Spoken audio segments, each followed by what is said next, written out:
এই দোয়াটা শিখে নেন, ইনশাআল্লাহ আপনার জীবনের সমস্ত সংকট কেটে যাবে।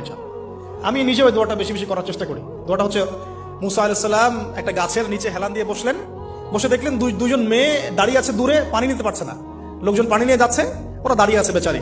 মুসা আলাইহিস সালাম গিয়ে বললেন, কি সমস্যা আপনাদের? এটা নিয়ে আপনারা আবার মেয়েদের সাথে কথা বলার চেষ্টা করেন, ঠিক আছে? তো মাহারাম গায়রা মাহারাম মেনে চলে। তারা বললেন যে আমাদের বাবা অনেক বৃদ্ধ মানুষ, আমরা পানি নিতে পারি না যতক্ষণ না আমাদের কম পানি নিয়ে চলে যায়।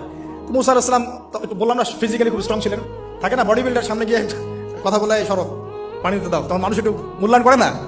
তো মুসা আলাইহিস সালাম এভাবে পানি নিয়ে দিলেন এবং বাছুরদেরকে পানি পান করালেন, করিয়ে গাছের নিচে এসে বসে আছেন।